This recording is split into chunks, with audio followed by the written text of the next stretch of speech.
Hi, this is Ray. Welcome back to my channel Ray's Galaxy. Hope you all are doing well. আজকে ষষ্ঠীতে যেহেতু veg খাওয়া হয় তার জন্য চলে গেছিলাম পিওর ভেজ ডাইনিংয়ে। এই রেস্টুরেন্টটা হয়েছে নৈহাটিতে, ঠিক লঞ্চঘাটের আগে। এত ভালো রেস্টুরেন্ট এবং খাবারগুলো ভীষণ পরিমাণে ভালো, অ্যাম্বিয়েন্স সার্ভিস সুপারব। তো গিয়ে ভীষণই ভালো লাগলো।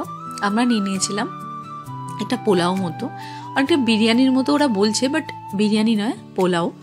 আর সাথে ছিল সাদা ভাত, ডাল, মানে ভেজ জিনিসপত্র। ভীষণ ভালো ছিল, খেয়ে ভীষণ ভালো লাগলো।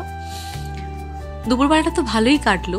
আর সন্ধেবেলা অ্যাজ ইউজুয়াল যেহেতু ষষ্ঠী, তাই জন্য চলে গেছিলাম বিভিন্ন ঠাকুর দেখতে। চলে গেছিলাম ভাটপাড়ার দিকে ঠাকুর দেখতে। আপনাদের সাথে মেনুটা শেয়ার করে দিচ্ছি এখানেই, আপনারা রেঞ্জটা দেখতে পেয়ে যাবেন। খাবার কিন্তু প্রচণ্ড পরিমাণেই ভালো ছিল। যাই হোক, চলে আসি আমার ঘোরার কথাতে। বিকেলবেলা বিভিন্ন ঠাকুর দেখলাম, ভীষণ ভালো লাগলো। প্যানেল হপিং যেটা করতে হয় উইথ ফ্রেন্ডস, সেটা নিশ্চয়ই হয়েছে। আশা করি আপনাদেরও পুজো ভীষণ ভালো কেটেছে। দেখুন, এটা হচ্ছে পঞ্চ মন্দির, মানে 5টা শিবের মন্দির। দেখতে কিন্তু লাগছে প্যান্ডেলের মতো, অ্যাকচুয়ালি এটা মন্দির। আর এই ঠাকুরটা আমার ভীষণ পছন্দ। ওনার তাকানো, মানে সবটা ভীষণ সুন্দর। দেখুন কি সুন্দর লাগছে দেখতে। দুর্গাপুজো মানে তো 5টা দিন, আর এই 5টা দিনেই মানুষ সারা বছরের যে কষ্ট করে তার রসদটাই জোগাড় করে রাখে।